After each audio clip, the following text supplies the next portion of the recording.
Tuloy-tuloy pa rin po yung mga kaganapan dyan sa compound ni Kibuloy sa Davao City, tabi ng airport. Mabuti nilang at holiday ngayon dahil Heroes Day ngayong araw na ito ng Monday. Ano ba ngayon? 26 na ng ating buwang kasalukuyan. So hindi gaano may istorbo yung iba. Ganun pa man yung pong compound ni Kibuloy, tabi ng airport, tabi ng highway, baka naaapektuhan yung iba. Kaya dapat maunawaan din ito ng mga taga Davao. Ganun pa man, nanatili po na nandyan at tumaharang pa rin po yung mga kampo ni Kibuloy sa mga otoridad. Kaya talaga hindi magtuloy-tuloy ang operasyon ng PNP. Ito, tingnan niyo ito, ilang bahaging ito. Ito ang bahagi lang ilang bahagi lang ng galawan. Yan si Colonel Marantan, yung Colonel ng Chief of Police ng Davao, si Colonel Marantan, yan po yung taga Quezon Province ng araw na survivor dun sa isang malagim na karasan sa yan yung naglalakad na yon, yung purong lakad na yon. Yan po yung Colonel Marantan, yung ini-assign bagong Chief of Police ng Davao. So, yan ang sitwasyon nila. Hindi maiwasan dyan na may magkukulaps dahil pagod, gutom, init, lahat yan puyat. So, yung pagkukulaps ng mga member dyan, ng mga tao dyan, civilian, hindi yan kasalanan ng pulis. Pati mga pulis pagod na rin, pero wala tayong magagawa. Ay ang bataso, ang siyang sinusunod ng pulis yung warrant of arrest. So, parang naging naging palipasan na ng oras ng ibang taga dyan. Hindi naman yata lahat member yan sa loob at labas po, ganyan ang sitwasyon. Minsan sa loob po, minsan nagkakaroon ng tension dahil pag gumagalaw yung pulis, talagang hinaharang At tinataboy ng mga human shield nga po ng kampo ni Kibuloy yung mga ibang pulis. Pero yan, laging ganyan lang. Walang development. Pero ang pulis naman po ay hindi naman talaga susuko dyan. Hindi naman talaga aatras yan. Tulad ng sinabi ko, itong aking ibang mga video at yung live natin kanina umaga, hindi aatras ang pulis. Hindi susuko ang pulis.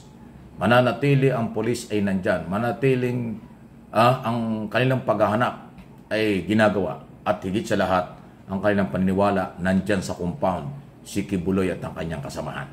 Okay? Itong nakikitang ito nyo po, sa labas ito, yung pinaka-gate. Ayan, kaya mayroong parang command post. Ayan kita mo, ang dami yung mga sibilyan, lagi nakadikit sa pulis. Kaya yung pulis hindi makagalaw. Kaya hindi magawa ng pulis yung kailan dapat gawin ng paghahanap. Kasi itong mga sibilyang ito, ay mga member itong mga naka-block na yan. Bawat galaw, inilalabas niya. At siyempre, gamit na gamit po nila yung kanilang social media para sa paglalabas ng ganyan. Kaya lang, ang nakakagulat dito, patuloy ang kailang panawagan sa military, sa pulis, at mga sibilyan na sila suportahan. Pero wala namang suporta kasi hindi naman gagalaw ang mga pulis at militar para suportahan si Kibuloy. Kasi alam nilang labag yun sa batas at alam nila warrant of arrest lang ang issue rito. Hindi naman ito rebellion Hindi pa ito rebellion. Maliban lang kung sila'y mag-aaklas dyan ng lalampas sa kanilang karapatan at aabos sa batas, baka maging rebellion. Pero sa ngayon, ito po yung mga hinaing lang ng followers, yung human shield, yung pong ginagamit ni Kibuloy para siya ay pagtakpan, para siya hindi mahuli. Yan po yung nangyayari ngayon. Pero yung kanilang panawagan ng pagsuporta ang mga militar at polis, hindi ho yan mangyayari. At yung kanilang panawagan, mag-resign, umalis sa Malacanang si Pangulong Marcos, malabo din po mangyari. Ayan so pinakita ko lang yung ilang portion ng kaganapan. Ganun lang naman At sana po ang business dun sa airport ay normal lang. Halos magkatabi lang yan wala pang siguro nasa 500 meters lang. Yung pader ng compound ni Kibuloy at saka yung pader ng airport, international airport, ay magkatabi lang, halos iisa yan. So paglabas mo ng lobby ng airport, lalakad ka lang ganun medyo paakyat, nandun na, wala pa mga 500 meters lang, yun na yung compound. So sana hindi naman siguro maapektuhan yung business sa airport, dahil lalo ngayon holiday. Maraming uuwi na galing sa ibang probinsya, galing sa Maynila, dahil last day na ngayon ng bakasyon ng 4 na araw. Mula Friday, Saturday, Sunday. Ay dito sa Manila ay Monday na ngayon. So asahan natin na bukas ay magiging normal na yung business dyan sa Davao. Dahil hindi naman sasali yung mga taga Davao na walang kinalaman dyan. Lalo na kung hindi naman kayo member ni Kibuloy, hindi naman talaga sila sasali. Dahil ang issue rito, warrant of arrest. Wala hong ibang issue rito. Hindi ito panggigipit, pagpapatupad lang ng batas. Ayaw nilang lang intindihin. Binabaligtad lang nila ang sitwasyon na ito raw ay pangharas, ito raw ay malupit na galaw ng pulis. Hindi nila naintindihan na ang pulis nandyan, hindi namamasya lang, hindi nanghaharas. Sila ay nagpapatupad ng batas. Sila yung nahaharas ng human shield, ng mga ginamit na sibilyan, okay, ng kampo ni Kibuloy. Yun po yung totoo. Kasi kung yung pulis ay mag-uumpisa ng karahasan, di ibang issue yun. Yung pagpasok ng pulis, hindi yung karahasan. Yung pananatili dyan dahil may hinahanap, hindi yung karahasan. Yung nakatayo lang sila tapos pinagmumura, nilalait, binabastos ng mga sibilyan, yun po yung hinahanga natin dahil hindi napipikon yung pulis. Nanatili silang nakatayo at pag may order na gumalaw, gagalaw lang. Pero hindi, nakita nyo ito. Dikit-dikit, paano ba gagalaw yung pulis niyan? Kita nyo? Yan yung mga pulis. Tapos yung sibilyan nakadikit. O paano makakapaghanap? Kaya tatagal.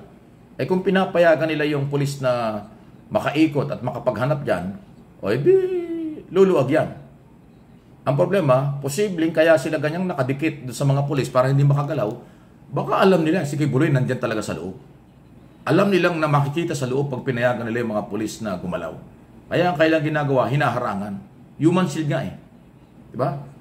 Kasi kung alam nilang wala dyan si Kibuloy, bakit naman nila harangan yung pulis? Hayaan nilang ikutin yung 30 hectares. Kasi hindi naman talaga matatapos yun sa 2 araw lang yung 30 hectares. Dahil may mga building po dyan. May mga bahay dyan. So paano maisa-isa yung bawat sulok ng bahay at building? Ay yung compound na 30 hectares. Hindi yung ganun kadali yung 30 hektarya. Malawak po yun. Di ba? Malawak pa yun sa isang golf course. Kasi ang isang golf course, ilang hektarya lang yun. Ito, lawak-lawak na ito. Di ba?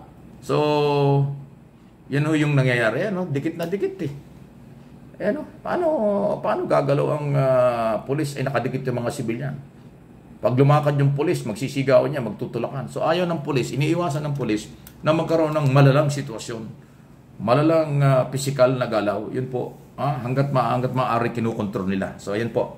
Sana naman po yung mga member ni Kibuloy ay huwag sila masyadong maging physical. Total, nagpapakilala silang anak ng Diyos. Ipakita nilang anak sila ng Diyos. Yung makataong pagtrato. Kasi yung pulis, hindi naman manghaharas yan Naghahanap lang sila. Kasi kung talagang maras yung pulis, dapat from day one, hinaras na sila. Hindi naman sila hinaharas Nandyan lang sila para gawin ang trabaho. Ang problema, pinipigilan. Yun ang nagiging sitwasyon kaya tumatagal ito.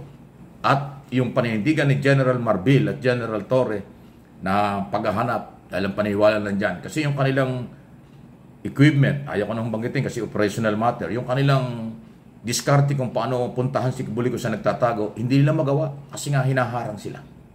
Kaya bilib ako sa napakataas, napakahaba ng pasensya, pangunawa ng ating gobyerno at ng ating PNP. Talaga hong nagtitimpi sila, nagtitiis sila, kahit sila binabastos, kahit sila minumura, kahit sila niyuyurakan ng harap-harapan itong mga sibilyang ito na bata ni mga tao ni Kibuloy. Tinitiis nila yung pambabastos dahil ang kanilang paninindigan, sila ay alagad ng batas na dapat sumunod sa rule of law. So, walang physical. Sila yung binagbababato ng kung ano-ano. Kanina nga madaling araw binagbabato po ng mga monoblock, yung mga upuan at kung ano-ano sa loob. Ayaw ko nagpakita kasi masama makita ang kabataan yan. Masyadong maharas. Paki-like lang po ninyo yung ating mga video sa Mike Abby Opinions at saka dito sa MA Pinoy TV. Subscribe and follow doon sa hindi pa.